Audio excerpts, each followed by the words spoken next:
जय जय विठ्ठल विठ्ठल विठ्ठला, जय जय विठ्ठल विठ्ठल विठ्ठला, जय जय विठ्ठल विठ्ठल विठ्ठला, जय जय विठ्ठल विठ्ठल विठ्ठला, माता विठ्ठल पांडुरंगा, भाव सगाई विठ्ठल पांडुरंगा, माता विठ्ठल पांडुरंगा, माता विठ्ठल हरि बोल। पांडुरंगा।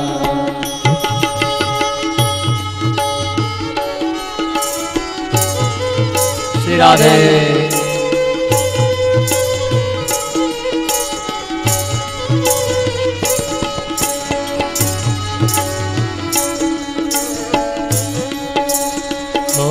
जय जय विठ्ठल विठ्ठल विठ्ठला, जय जय विठ्ठल विठ्ठल विठ्ठला, माता विठ्ठल पांडुरंगा,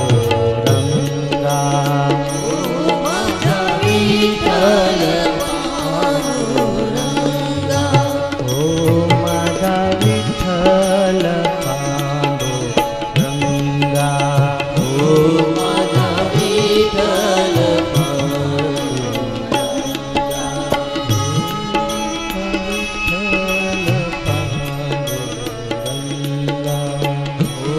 माता विठ्ठल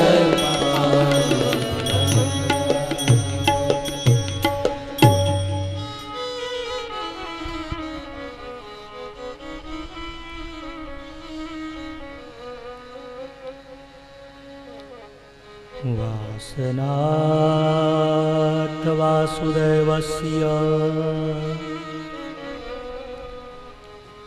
वासितं भुवनत्रयम्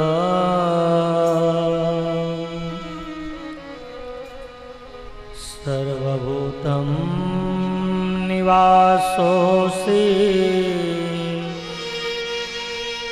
श्रीवासुदेवं हरि।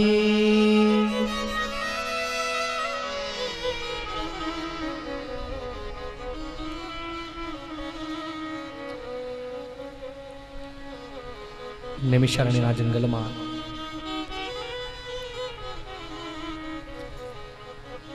સૂત મહામુનિ શૌનકાદિ ઋષિ મુનિઓને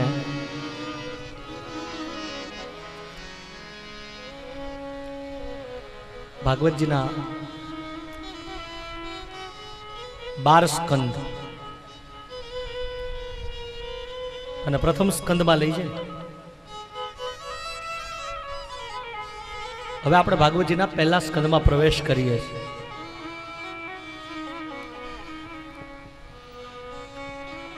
ભાગવતજીના 12 સ્કંદમાંનો પ્રથમ સ્કંદ અધિકાર લીલા. અધિકાર એટલે યોગ્યતા. કહેવત છે ને કે પહેલા યોગ્ય બનો પછી વસ્તુની અપેક્ષા આપણે લાયક બનવું પડે. રોતા હોય તો બને. ભાગવતજીના 12 સ્કંદ. બીજા સ્કંદની જે આપણે ચર્ચા કરશું ને એ જ્ઞાન લીલા. શૌનકાદિ ઋષિમુનિઓ પ્રશ્ન કરે, સૂત પુરાણી જવાબ આપે. ભાગવતજીનો ત્રીજો સ્કંદ એ સર્ગ લીલાની કથા આવશે.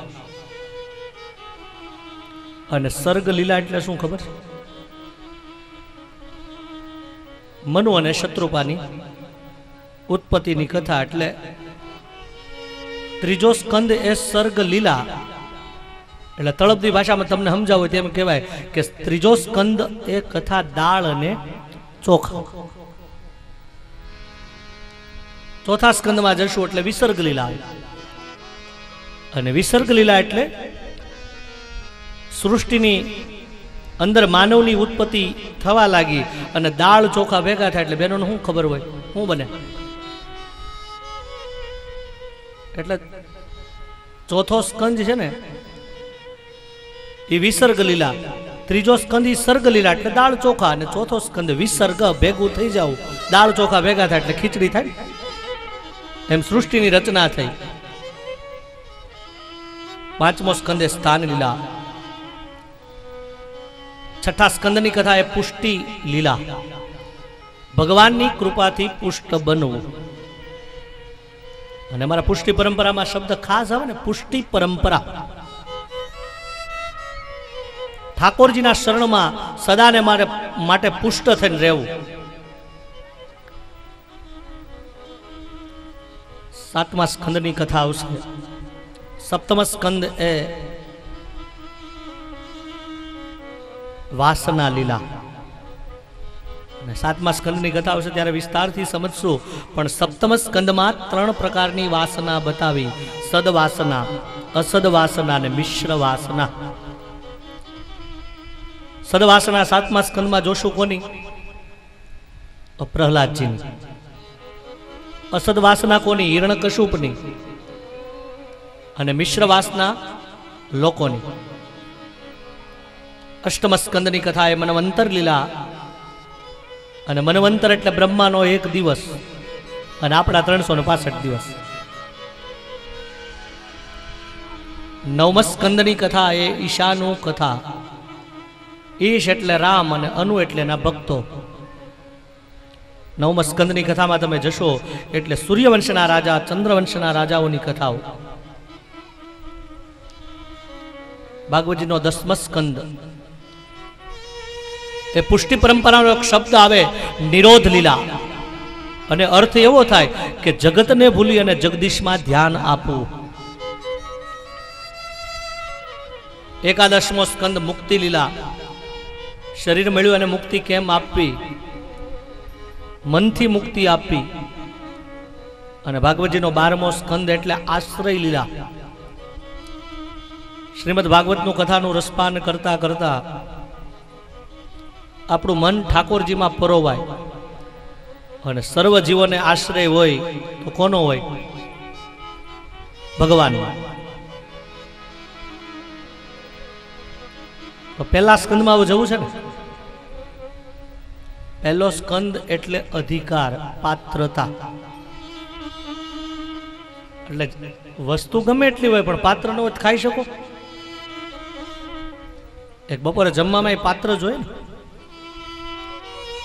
એટલે પહેલા સ્કંદમાં જાવ ને એ પેલા સમજો, પેલા અમને યોગ્ય અમે બનીએ ભગવાનની કથા સાંભળવા લાયક થઈએ. વસ્તુ ગમે એટલી હોય પણ પાત્ર બરાબર ન હોય શું થાય? જંગલમાં એક માણસ સૂતો હતો ને, જાગ્યો અને જાગતાની સાથે તરસ લાગી, મને કોઈ પાણી આપો, મને કોઈ પાણી આપો, હું મરી જાઈશ. પ્રાણ જવાની તૈયારી, ચાલી ન શકે. એમાં કોઈ વટે માર્ગો નીકળ્યો. માણસે કીધું ભાઈ પાણી પીવું છે? હું લો આપને પાણી લાવી આપું. એક માણસ ગયો ને કીધું સામે જ ગંગાજી વહી રહ્યા છે. દોડતો ગયો ને પાણી લાવ્યો અને પેલા માણસને કીધું લો પાણી પીવું. હવે જેને તરસ લાગી હતી ને એને શું કીધું? પાત્ર હાથમાં આવ્યું ને કીધું આ પાત્ર છે ને, નહીં ગ્લાસ, નહીં કળશ, નહીં માટીનું વાસણ, નહીં પિત્તળનું વાસણ. પેલો વટે માર્ગું શું કે ખબર કે તમારે તો પાણીનું કામ છે, પાત્રનું ક્યાં કામ? તમને તો તરસ લાગી છે ને. પેલો માણસ કે નહીં તરસ લાગી છે, ના નહીં પણ પેલા બતાવવા પાત, નહીં પણ પેલા બતાવવા પાત. પેલો માણસ પાણી લાવ્યો ને શું બોલ્યો ખબર? કે નદીના કિનારે ગયો, કોઈ વાસણ ન મળ્યું, કોઈ પાત્ર ન મળ્યું. એટલે નદીના કિનારે એક મરેલા કુત્તાની ખોપડી હતી અને એ ખોપડીમાં પાણી ભરીને લાવ્યો છે. વિચિત્ર પાત્ર હતું. એક મરેલા કૂતરાની ખોપડી હતી અને પેલા માણસે ખોપડીનો ઘા કર્યો કે પાણી ભલે ગંગાજળ હોય પણ પાત્ર બરાબર નથી, મારે પાણી નથી પીવું. જન્માંદસ્ય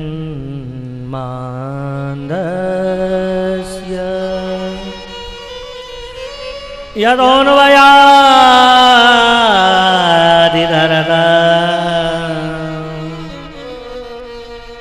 स्वार्धसविघ्नस्वरा तेने ब्रह्महृदाय यादि कवया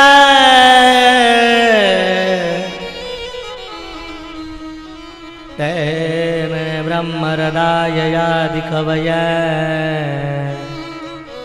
मुयन्दया सूरया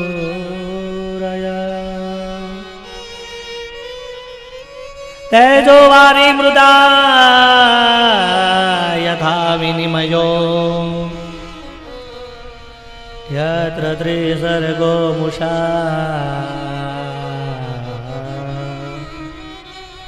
दाम्ना स्वेन सदा निरस्तकुहकम् पहला स्कंदनो पहलो श्लोक छो અને એક શ્લોક સંભળાય છે ને આખી કથા સમજાય છે એવો શ્લોક दाम्ना स्वेन सदा निरस्तकुहकम् सद्यम्बरं धीमहि सत्यम्बरं सत्यम्बर धीमहि सत्यम्बर जनमानस्य यदोन्वयादिधरत ભાગવતજીના ગ્રંથનો આરંભ કરીએ ને ગ્રંથના આરંભમાં મંગલાચરણ, મધ્યમાં મંગલાચરણ અને અંતમાં મંગલાચરણ.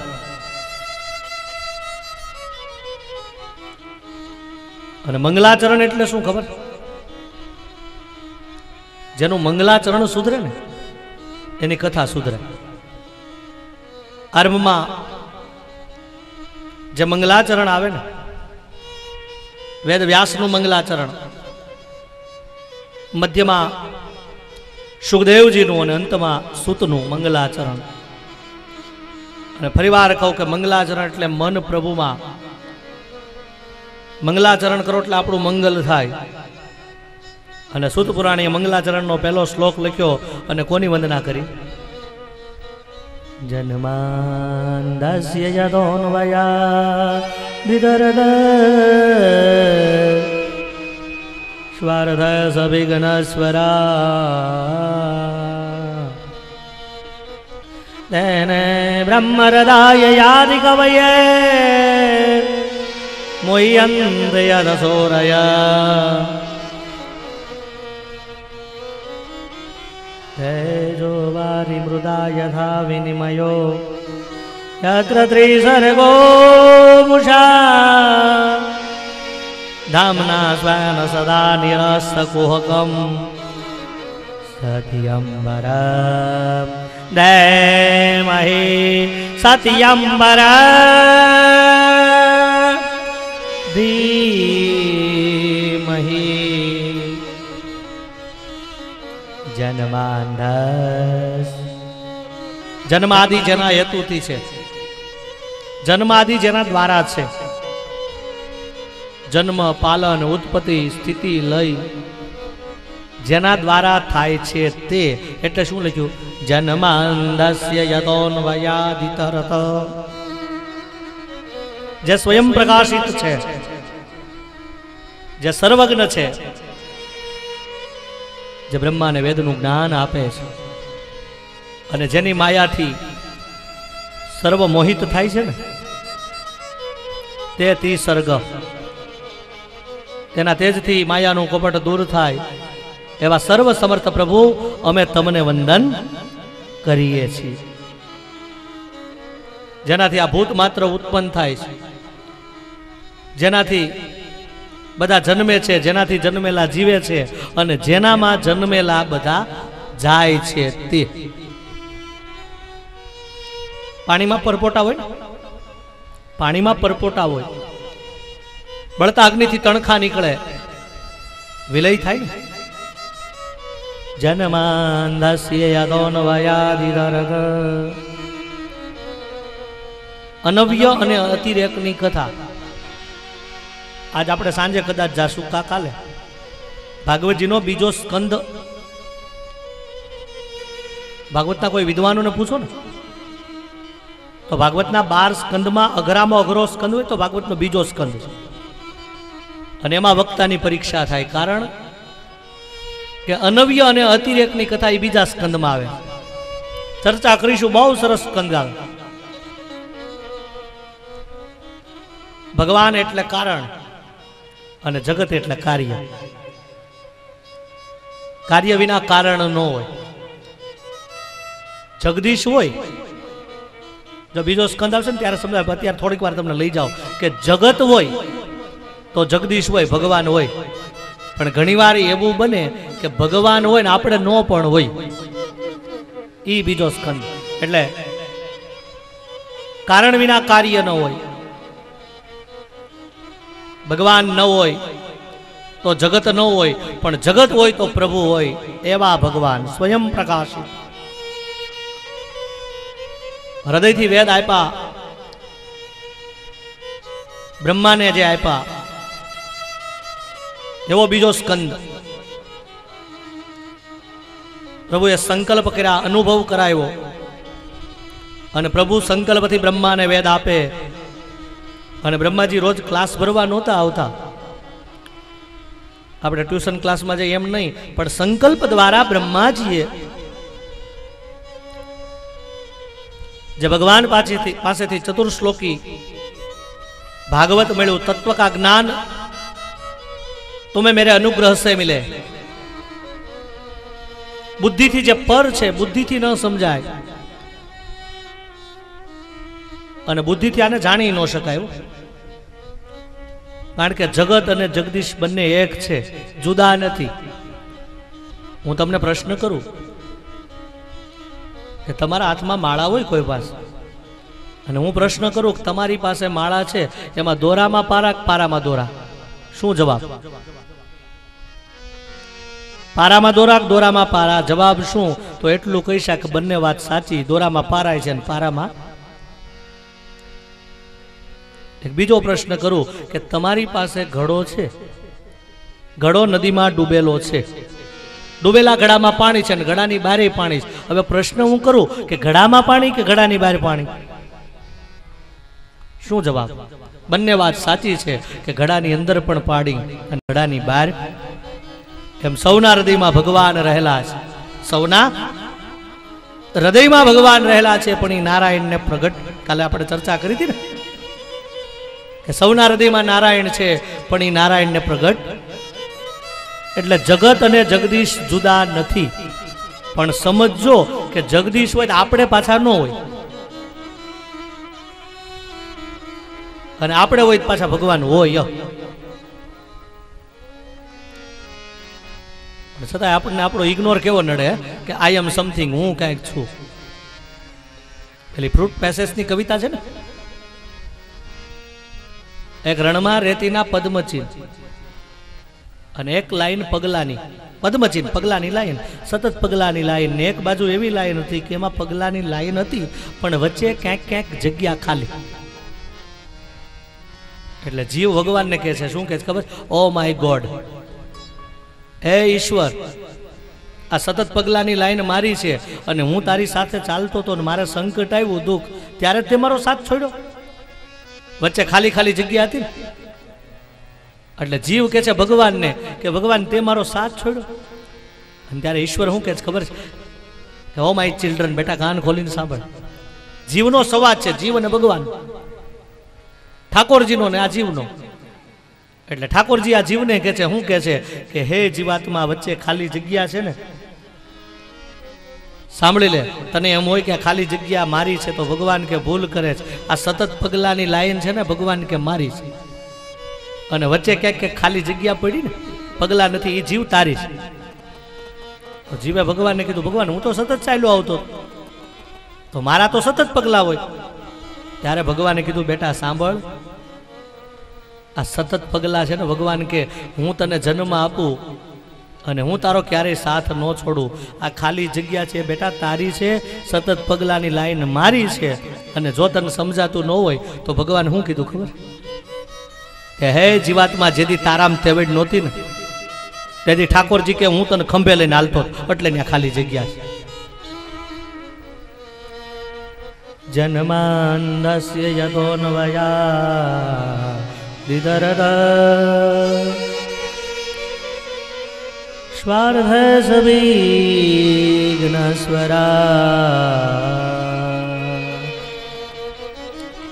તેને બ્રહ્મહૃદયાદિકવય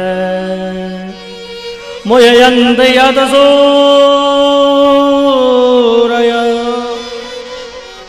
તેજો વારી મૃદા યથા વિનિમયો યત્ર સર્ગો મુષા ધામના સ્વેન સદા નિરસ્તકુહક સત્યમ પરમ દેમહે.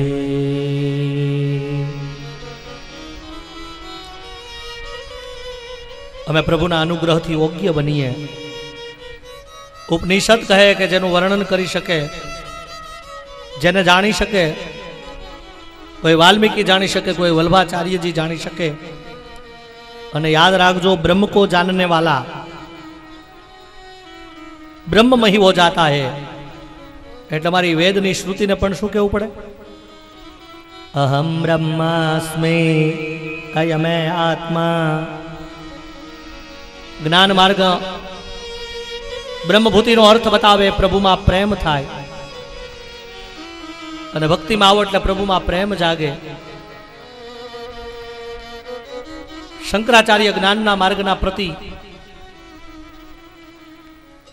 જેને જ્ઞાનમાં પ્રેમ થાય, ये मेरी आत्मा है, ब्रह्म एक है दो नहीं. जिस प्रकार वृक्ष और बीज भिन्न नहीं, जिस प्रकार वृक्ष और बीज भिन्न नहीं, दो नहीं. द्वैत भाव अज्ञान. वास्तव में ज्ञानी वृक्ष ने हूं समझे? वास्तव में ज्ञानी वृक्ष ने विकसित वस्तु समझे અને બીજને અવિકસિત સમજે. બીજનો વિકાસ નથી, मतलब कोई भेद नहीं. પછી તમે પ્રશ્ન કરો કે પહેલા વૃક્ષ થાય કે બીજ? પહેલા મુર્ગી કે ઈંડા? એવો સવાલ ઉઠે ને. बीज और वृक्ष एक है. वृक्ष विकसित है, बीज अविकसित है. दोकार रूप में न देखो, ये अविवेक. तो ब्रह्म ने पण आत्मा थी अनुभव करवो અને જ્યાં સુધી પરમાત્માનો આપણને સાક્ષાત્કાર ન થાય ને ત્યારે આપણે સમજી ન શકીએ. અને માટે બ્રહ્માનંદને ગાવું પડ્યું છે ને, जिसको नहीं ये बोध तो गुरु ज्ञान क्या करे. जिसको नहीं ये बोध गुरु ज्ञान क्या करे. निज रूप को जाना नहीं, निज रूप को जाना नहीं. पुराण क्या करे. जिसको नहीं ये बोध गुरु ज्ञान क्या करे. घट घट में ब्रह्म ज्योत का प्रकाश हो रहा, मिटान द्वैत भाव फिर ध्यान क्या करे. आहा, ब्रह्मानंद शब्दों तो जो रचना प्रभु की देख के यहाँ ज्ञानी बड़े बड़े. रचना प्रभु की देख के જંગલમાં સુતપુરાણી વક્તા તરીકે બેઠા છે અને શૌનકાદી ઋષિમુનિઓ 88 ઋષિમુનિઓએ શ્રીમદ ભાગવતજીની કથાનો આરંભ કર્યો અને ઋષિઓ બોલ્યા છે,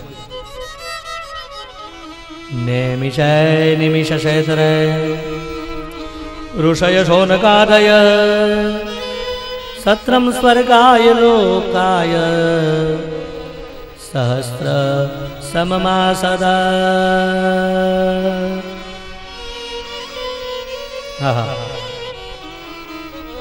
કથાના 3 પ્રકાર બતાવ્યા. અને નૈમિષારણ્યના જંગલમાં જે કથા ચાલતી હતી ને એ હજારો વર્ષથી ચાલતી હતી. કારણ કે કથાના 3 પ્રકાર છે. એક વર્ષની કથા ચાલે, એક માસ પારાયણ આવે ને એક સપ્તાહ. અને સપ્તાહ એટલે 7 દિવસ. વક્તા બોલે ને શ્રોતાઓ સાંભળે ને 7 દિવસ, એનું નામ સપ્તાહ એટલે 7 દિવસ. અઠવાડિયાના 7 દિવસનો સત્સંગ. બીજો પ્રકાર માસ પારાયણ, 1 મહિનો. કારતકમાં શરૂ કરો એટલે કારતક પૂર્ણ થાય ત્યાં સુધી ચાલવી જોઈએ, એ માસ પારાયણ. અને ત્રીજો પ્રકાર એ શ્રેષ્ઠ પ્રકાર, એ આખો વર્ષ. હવે આખા વર્ષના જો આયોજન કરો ને તો હું તો બેહવા તૈયાર, પણ તમે પાછા બેહો નહીં કે દાદા તમે વાંચો અમે જઈએ અમારા કામે. એટલે શ્રેષ્ઠ એ સપ્તાહ. નૈમિષારણ્યના જંગલમાં સૂત પુરાણી અને શૌનક આદિ ઋષિ મુનિઓ બેઠા છે અને એવા પ્રશ્નોની આમ તાલાવેલી છે શૌનક આદિ ઋષિ મુનિઓને. અને શૌનકે પ્રશ્ન કર્યો, કેવો? હે સૂત પુરાણી, તમે તો વેદ વ્યાસના શિષ્ય છો, જ્ઞાની છો. બસ અમને ભાગવતની કથામાંથી હે અનઘ, હે નિષ્પાપ, હે સૂત, તમે ધર્મશાસ્ત્રનો બધો ઇતિહાસ જાણો છો. તમારા ગુરુ વેદ વ્યાસ છે, એની કૃપાથી તમને જ્ઞાન મળ્યું છે. તો મનીષા કી મંથની લઈ ઇતિહાસ કા મંથન કરો અને જે નવનીત નીકળે એ અમને આપો. અથવા શૌનક આદિ ઋષિ મુનિઓએ 6 પ્રશ્ન કર્યા છે ભાગવતના પહેલા સ્કંદમાં. પહેલા તો પ્રશ્ન પૂછાય તો જવાબ મળે. એટલે પહેલા તો પ્રશ્ન પૂછ્યા પહેલા એવું કીધું કે સંસારની અંદર અમે આવ્યા છીએ, અમારી મોહમાયા કેમ ઘટે, અને કૃષ્ણમાં અમારું મન લાગે, જ્ઞાન વૈરાગ્ય અને ભક્તિ અમારામાં કેમ વધે, અને મોહ માયા કેમ ઘટે, એ કથા સાંભળા. સારી વાત કહેવાય ને કે પ્રશ્ન કેવો સારો. આ તો ઋષિઓ બેઠા એટલે આવો પ્રશ્ન કર્યો. બાકી જો આપણે બેઠા હોત તો આપણે આવો નો પ્રશ્ન કરીએ. આપણે તો એવો પ્રશ્ન કરીએ કે બાપજી પૈસા કેમ વધી ગયો. વયા ખલો પુરાણાનાની સૈતિહાસાની ચાનધ આખ્યાતાન્ય યધિતાની ધર્મશાસ્ત્રાણિયા યુત યાની વેદવિદા શ્રેષ્ઠો ભગવાન બાદરાયણ અન્ય ચ મુનય શ્રુત હરાવર વેદો વેદો.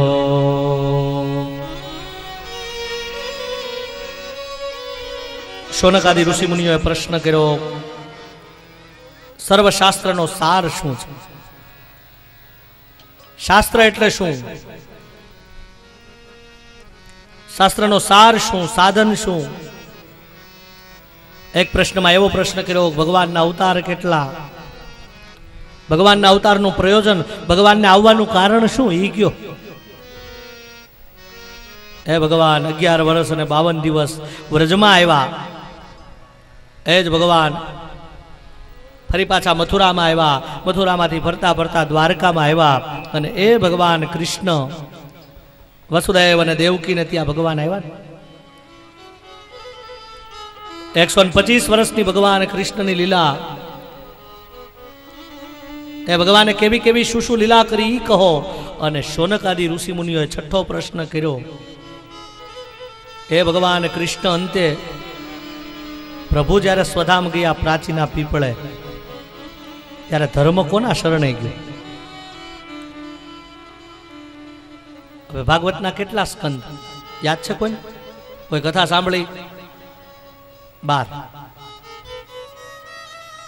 પ્રશ્ન કેટલા થયા? 6. અને સ્કંદ કેટલા? 12. એટલે એક એક પ્રશ્નના જવાબ 2 સ્કંદમાં બતાય.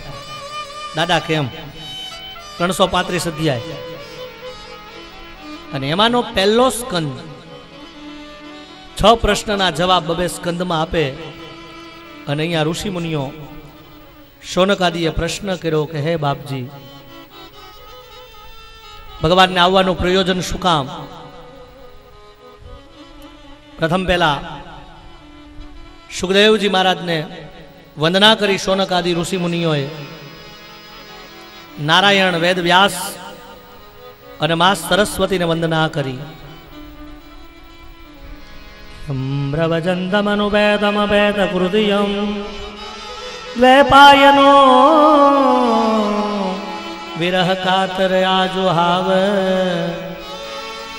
મુદરે તન્મયા દરબોધ ભિનેન્દુ સ્તમ સર્વભૂતહૃદયમ મુનિમા નતોસ્મે. નારાયણમ નમસ્કૃત્યમ હે નારાયણમ નમસ્કૃત્યમ નરચૈવ નરોત્તમ દેવી સરસ્વતી વ્યાસો તતો જય મુદિરયે તતો જય મુદિરયે.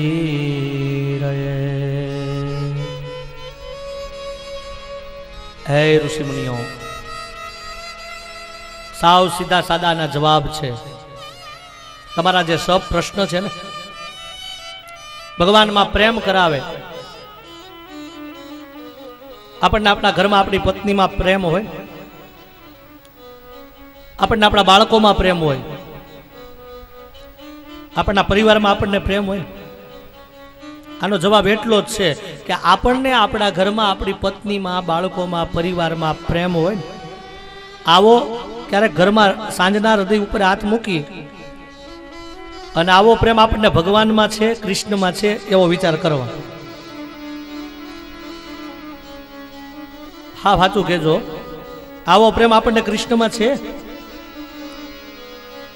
ભગવાન વગેરે હાલે નહીં, પ્રભુ વગેરે ન હાલે. અને ધર્મ કોને કહેવાય? પેલો પ્રશ્ન હતો ને, મને કહેવા દો. ધર્મ એનું નામ કે જેમાં આપણને પ્રેમ થાય ભગવાનમાં, એનું નામ ધર્મ. પ્રેમ વસ્તુમાં થાય ને, અને બીજો ક્યાં થાય? બે જગ્યાએ પ્રેમ થાય. કાં તો વસ્તુમાં પ્રેમ થાય ને કાં વ્યક્તિમાં. આ પંખો પવન આપતો જ પ્રેમ થાય ને. સારી ખુરશી હોય, ગમતી હોય, તેમાં પ્રેમ થાય. પણ વ્યક્તિમાં થાય ને, જો વ્યક્તિમાં થાય ને, એને શું કહેવાય? એને મોહ કહેવાય. અને ભગવાનમાં થાય ને એને પ્રેમ કહેવાય. પ્રભુમાં થાય એ પ્રેમ, વસ્તુમાં થાય એ આસક્તિ. શ્રેય એટલે ભક્તિ. કલ્યાણ કેમાં થાય? શ્રેયનું સાધન શું? આ પ્રશ્નથી ભક્તિના માર્ગમાં આગળ વધો ને. ભક્તિ સાધનમાં એ જ બતાવે કે શ્રેય શેમાં? ભક્તિમાં. તો સાધન શું? ધર્મ. કૃષ્ણ ભક્તિ અમારું સાધન. ધર્મ એને કહેવાય કે ભગવાનમાં પ્રેમ કરાવે અને ભગવાન પછી એક હોય. અને એટલે પુષ્ટિ પરંપરાને લઈને આગળ વધુ તો પુષ્ટિ પરંપરામાં એક શબ્દ આવે, અન્યાશ્રય આવે ને. અમે કૃષ્ણને છોડીને ક્યારેય ન જઈએ.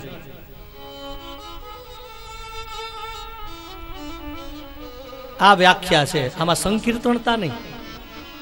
જેનાથી અભ્યુદય થાય, ઉન્નતિ થાય, શ્રેય થાય, કલ્યાણ થાય, એનું નામ ધર્મ. અને ધર્મ વગરનો માણસ પાછો પશુ સમાન છે. ભગવાનમાં પ્રેમ જાગે અને આવો ઋષિ મુનિઓ તમે પ્રશ્ન કર્યા કે ભગવાન શું કામ આવ્યા, શા માટે આવ્યા, ભગવાનના કેટલા અવતાર, તો પહેલી કથા સમજાવી ભગવાનની એવી સંભળાવી કે આવો ભગવાનના 24 અવતારની કથા. અને 24 અવતારની કથામાં લઈ જાય ભગવાનના મુખ્ય 24 અવતાર ક્યાં ક્યાં, ભગવાન શું કામ આવે, શા માટે આવે, શા હેતુથી આવે. ઋષિ મુનિઓનો પ્રશ્ન અને સુદ પુરાણી જવાબ આપ્યો કેવો, जब जब होई धर्म की ग्लानी बाढ़ही असुर अधमय विमानी तब तब धरे प्रभु विविध शरीरा जब जब होई धर्म की ग्लानी जब जब होई धर्म की ग्लानी बाढ़ई असुर अधमय विमानी तब तब धरे प्रभु विविध शरीरा. હે ઋષિ મુનિઓ સાંભળ્યો ભગવાનના 24 અવતાર. પણ પહેલી વાત સમજો કે ભગવાન આવે ને, ઘણા કહે છે કે રાવણને મારવા રામ આવે, તો વાત પૂર્ણ સત્ય નથી. થોડી વાર કથાને એન્જોય કરજો કે કોઈ કહેતા હોય કૃષ્ણને આવવું પડે, કોઈ એમ કે ને કે કંસને મારવા કૃષ્ણ આવે, તો વાત પૂર્ણ સત્ય નથી. મને કહેવા દો, ભગવાન આવે ને સંતો માટે આવે છે, ભગવાન આવે ગાયો માટે, ભગવાન આવે ઋષિ મુનિઓ માટે, ભગવાન આવે પોતાના ભક્તો વૈષ્ણવો માટે આવે. રાવણને મારવા રામ આવે ને, રાવણને મારવા રામ આવે વાત પૂર્ણ સત્ય નથી. કંસને મારવા કૃષ્ણ આવે પૂર્ણ સત્ય નથી. ભગવત ગીતા બતાવે પરિત્રાણાય સાધુના, ભગવાન આવે ને આવા સંતો માટે આવે, ઋષિઓ માટે આવે. અને હે ઋષિ મુનિઓ ભગવાનનો પહેલો અવતાર સનકાદિક રૂપી આવ્યા, 24 અવતારની કથા. બીજો અવતાર ભગવાન વરાહ બનીને આવ્યા, હિરણાક્ષને માર્યો, જળમાં ગયા, હિરણાક્ષ નામના અસુરને માર્યો, પૃથ્વીની સ્થાપના કરી. ભગવાનનો બીજો અવતાર વરાહ એટલે ભૂંડ બનીને આવ્યા, પશુ બની. એ ભગવાનનો ત્રીજો અવતાર ભગવાન નારદ રૂપી આવ્યા. બપોર પછી કથા આવશે. પંચતંત્રનો ઉપદેશ આપ્યો. એ ભગવાન નરનારાયણ રૂપી આવ્યા, તપ કર્યું. એ ભગવાનનો એક 24 અવતારમાં નરનારાયણનો એક અવતાર. એ જ ભગવાન કરદમ અને દેવહૂતિને ત્યાં કથા આવશે. આ એક એક કથા આવશે, પણ અત્યારે જન્મની વાત બતાવી કે કરદમ અને દેવહૂતિને ત્યાં ભગવાન નારાયણ નર બનીને આવ્યા અને કપિલ રૂપી આવ્યા. અને સાંખ્ય શાસ્ત્રની કથા સંભળાવી માને. અને સાંખ્ય શાસ્ત્રની કથા માં સાંભળતી હતી ને, એ માને આંખમાંથી અશ્રુની ધારા વહેવા લાગી. અને માની આંખમાંથી જ્યારે અશ્રુના બુંદ પડ્યા ને, એમાંથી એક બુંદ જ્યાં પડ્યું ને, આજે પણ તમે દક્ષિણ ગુજરાત અથવા આપણું ટૂંકમાં મહેસાણાની બાજુ મોનો ભૂલતો હોય, સિદ્ધપુર, જ્યાં ભગવાન કપિલે માને સાંખ્ય શાસ્ત્ર સંભળાવ્યું ને, આજે પણ આપણું બિંદુ સરોવર છે, જેને માતૃ શ્રાદ્ધ કહેવામાં આવે. એ ભગવાન કપિલ રૂપે આવ્યા. એ જ ભગવાન અત્રિ અને અનસૂયાને ત્યાં, આ જેના ખોળામાં બેઠા છે ને, એ જ તમારો વિસ્તારો કે અત્રિ અને અનસૂયાને ત્યાં ભગવાન જે આવ્યા. અને આમ કાલે સાંજે હું મારા ઉતારા ઉપરથી આમ બીજા માળે જોતો હતો ને, સામે ગરવો ગિરનાર દેખાતો. અને જે અત્રિ અને અનસૂયાને ત્યાં આવ્યા એ ગુરુ દત્તાત્રેય, બ્રહ્મા વિષ્ણુ અને મહેશ, 3 દેવતા ત્રિદેવ રૂપે આવ્યા. દત્ત, દુર્વાસા અને ચંદ્રમા. અને એના બેસણા ક્યાં? આ તમારી ભૂમિ ગરવો ગિરનાર, એની ટોચ ઉપર ટૂંકમાં બેઠા છે ને. जब जब होई धर्म की ग्लानि बाढ़ही असुरय धम अभिमानी तब तब धरे प्रभु विविध शरीरा जब जब होई धर्म की ग्लानि। ऐ ऋषि मुनियो, एज भगवान आकृति नामनी स्त्री विषय यज्ञ रूपे आव्या। एज भगवान की कथा आवशे। 5मा स्कंद में भगवान ऋषभदेव रूपे आव्या।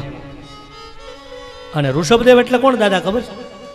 जैन संप्रदायना 24 तीर्थंकरो अने एमाना पहला तीर्थंकर होय ने तो ए ऋषभदेव। अहिंसा परमो धर्म, हिंसा न करवी कोई जीवनी, ए ऋषभदेव। एज भगवान पृथुराजा रूपे आव्या। एज भगवान माछला रूपे आव्या।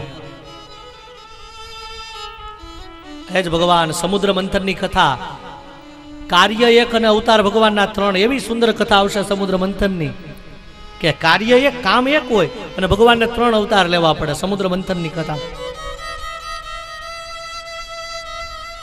पहलो अवतार मंदराचल पर्वत डूबे अने भगवान कूर्म नारायण काचबो बनीने एनी पीठ पर मंदराचल ने धारण करे। देवताओं ने अमृतनु पान करावा भगवान धनवंतरी रूपी आवे अने असुरो कुंभ लई जाए त्यारे जेना मस्तक ऊपर मुंगट होय, जेनु नाम मोहन होय, ई मोहिनी स्त्री बनीने आवशे। विचारो तो खरा, एक सुंदर मजानी स्त्री अने दानवो एमां लुभाय। हेज परमात्मा भगवान नो एक अवतार जेदी हरि ने मां न मळी है। भगवान ना जेटला जेटला अवतार थया ने भगवान आव्या कोना पेटे? माना पेटे। पण प्रहलाद जी नी रक्षा करवा भगवान ने एटली बधी उतावळ हती ने तो भगवान जो माना उदर में जाए 9 मास रोकाय। भाई प्रहलाद ने बहु कष्ट थाय एटले भगवान माना पेटे नहीं बापना पेटे आव्या। बोल आवे कोई? थांभलो था भलो, थांभलामांथी आव्या ने कथा आवशे त्यारे समझ। स्तंभ फाट्यो ने भगवान आव्या। नृसिंह भगवान रूपे आव्या, नहीं मानव ने नहीं पशु। एज भगवान वामन रूपे आव्या। अने आ कथामां पण आपणी कथामां आवशे भगवान गुरुवार सांजे आ मंडप में भायाणी ने दांड परिवार आंगणे साक्षात भगवान सांजना तमने गुरुवार सांजे दर्शन थशे। वामन भगवान आवशे। वामन भगवान आव्या। 3 डगला बलिराजा पासेथी पृथ्वी मागी बलिनु सर्वस्व लीधुं। ए ऋषि मुनिओ, वामन जन्म पण समझो फरीवार कहूं भगवान आवे ने रावण ने मारवा राम आवे ने ये बात पूर्ण सत्य नहीं। कंस ने मारवा कृष्ण आवे ये बात पूर्ण सत्य नहीं। भगवान आवे छे संतो माटे, ऋषिओ माटे। संतो बधाय भेगा थईने भगवान ने शुं कीधुं खबर के भगवान एक काम करो ने तमारे वैकुंठ मांथी फ्लाइट पकड़वी, नीचे आवવું, पाछું जावવું, आवा धक्का खावा, अमने बधी ताकात आपो એટલે તમારે આવું નહીં, અમને તાકાત આપો એટલે અમે અસુરોને મારી નાખશું। ત્યારે પરમાત્મા કહે છે કે હે ઋષિ મુનિઓ, હે સંતો, જો બધી તાકાત આપું તો તમે અસુરોને મારી શકો, રાક્ષસોને મારી શકો ના નહીં, પણ તમે પાછા મને ભૂલી જાવ ને એટલે તમારી ઉપર સંકટ આવે, તમે ભજન કરજો ને મને યાદ કરશો એટલે હું આવીશ, રાવણને મારી જાશ ને તમારા દર્શન કરી જાશ। આપણે ત્યાં પ્રસંગ આવે ને, એક દીકરો 18-20 વર્ષનો થાય અને 20 વર્ષ કે 21 વર્ષનો દીકરો થાય એટલે મા બાપ એના લગ્ન કરે ને અને સંસ્કારી વહુ આવે ઘરમાં અને સમય વીતતા ઠાકોરજીની કૃપા થાય, આવેલી વહુ સગર્ભા બને ને આપણે ત્યાં પ્રસંગ આવે શ્રીમતનો। પછી સાંજના સમયે પતિ પત્ની એના બેડરૂમમાં બેઠા હોય એટલે પત્ની અને પતિને શું કહે ખબર? હવે આવતીકાલે મને મારા બાપને ત્યાંથી તેડવા આવશે, મારા માતાને ત્યાં હું 6-7 મહિના હવે રોકાઈશ ને।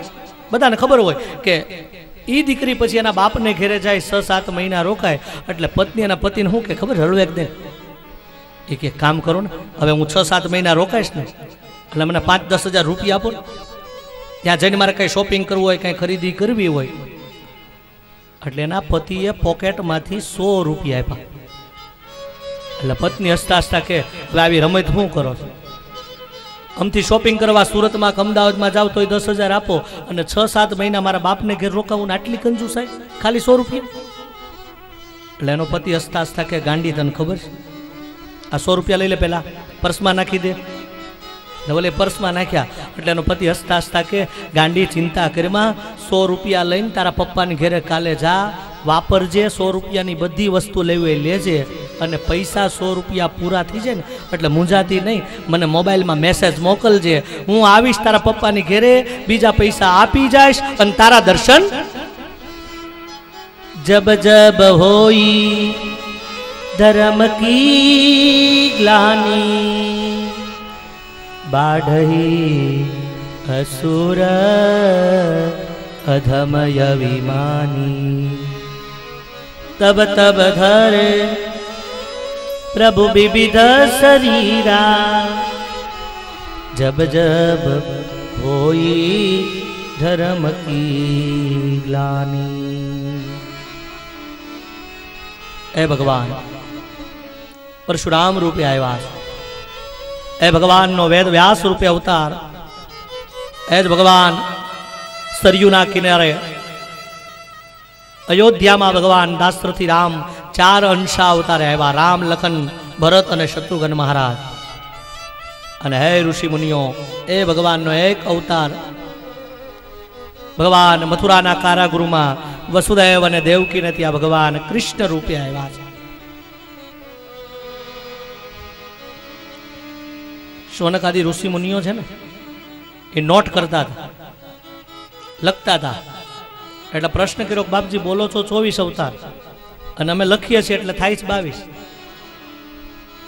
ત્યારે શૌનકાદી ઋષિ મુનિઓની જિજ્ઞાસા જોઈ અને સુત પુરાણે કીધું કે હે ઋષિ મુનિઓ સાંભળો, એ ભગવાનનો 23મો અવતાર હંસા અવતાર, ભગવાન હંસ રૂપે આવ્યા, બ્રહ્માને જ્ઞાન આપ્યું, ઋષિઓને જ્ઞાન આપ્યું. અને 24મો અવતાર ભગવાન હયગ્રીવ રૂપે આવ્યા, બ્રહ્માજી પાસેથી વેદ જે અસુર લઈ ગયેલો ને, ભગવાન હયગ્રીવ રૂપે આવ્યા, બ્રહ્માજીને વેદ પાછા આપ્યા. હે ઋષિમુનિઓ, આ ભગવાનના 24 અવતારની આ સુંદર મજાની મેં તમને કથા સંભળાવી, અને એ જ કથા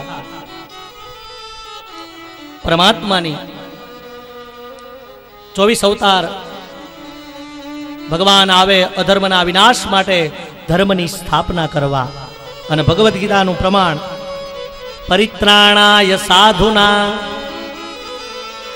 વિનાશાય ચ દુષ્કૃતમ સંભવામી યુગે યુગે સંભવામી યુગે યુગે. ભગવાન આવે છે ધર્મની રક્ષા કરવા, ભગવાન આવે છે ગાયોની રક્ષા કરવા, ભગવાન આવે છે પોતાના ભક્તની રક્ષા કરવા. અને હે ઋષિ મુનિઓ, આવી સુંદર મજાની 24 અવતારની કથા સંભળાવી. અને આવો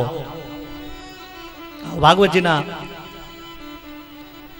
પ્રથમ એવા આ સ્કંદની અંદર સુખદેવજીના જન્મની કથા, વેદવ્યાસ અને નારદજીના આગલા જન્મનો સંવાદ, અને વેદવ્યાસે ભાગવતની રચના કરી. બહુ સુંદર મજાની કથા છે, પણ મને એમ લાગે છે કે મને મારો સમય રોકે છે. 11:30 થવા આવ્યા છે અને હવે મને ભૂખ લાગી છે ખરેખર.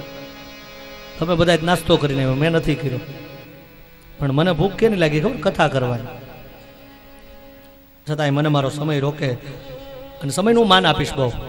3:30 આપણી કથા શરૂ થઈ જશે, એટલે તમારે પાછું કેટલા વાગે આવવાનું? 3:15 આવીને બેસી જવાનું, એટલે 3:30 પહેલા આવવાનું. બાકી તમે જો 4 વાગે આવો ને તો હું પાછો એમ કઈ ડાયો નથી, હું 4:15 આવું. તો ખરેખર અત્યારે આપણે હરિનામ સ્મરણ કરીને કથાને વિરામ આપવાનો છે, આરતી કરવાની નથી. કાલે આપણી આરતી આજે સાંજે થશે, કાલે જન્મ થશે કપિલનો, ત્યારે થશે. પણ અત્યારે 1-2 મિનિટ હરિનામ સ્મરણ કરી અને અહીંથી ઊભા થાવ. ત્યારે આનંદ મને એ વાતનો છે કે નકરું અહીં ભજન નથી થતું, આ પરિવારની કોઈ પ્રશંસા નથી કરતો. પણ હમણાં ગાંડુભાઈ મને કહેતા હતા, મને કે શાસ્ત્રીજી આ કથામાં મારા સગાવાલા તો આવે, એને આમંત્રણ આપ્યું એટલે આવે, તમે આવ્યા, તમારા સંગી મિત્રો આવ્યા, આ ભૂદેવ આવ્યા, એને તમે જમાડીએ, પણ કથામાં ખાસ કહેજો કે આ ગામના કોઈ ભક્તો આવ્યા ને મંડપમાં બેઠા હોય કોઈ, તો કથા પૂરી થાય ને પ્રસાદ લીધા વગર ન જાય. એટલે બધાને ભાવથી પ્રસાદ લેવાનું આમંત્રણ છે, જેટલા હોય તેટલા. અને બધાય ભગવાનના ભક્તો છે, આમાં કોઈ વાલા દવલા નથી. ગુરુદેવ તુમારી જય જય હો,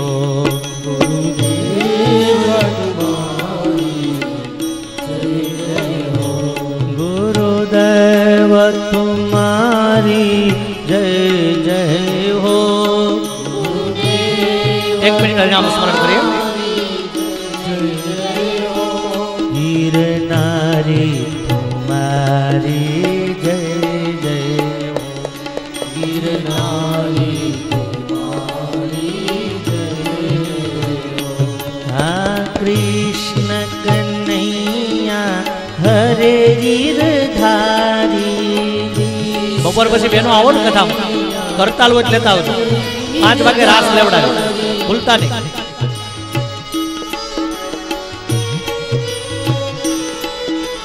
કૃષ્ણ કનૈયા હરે ગિરધારી, કૃષ્ણ કનૈયા હરે ગિરધારી.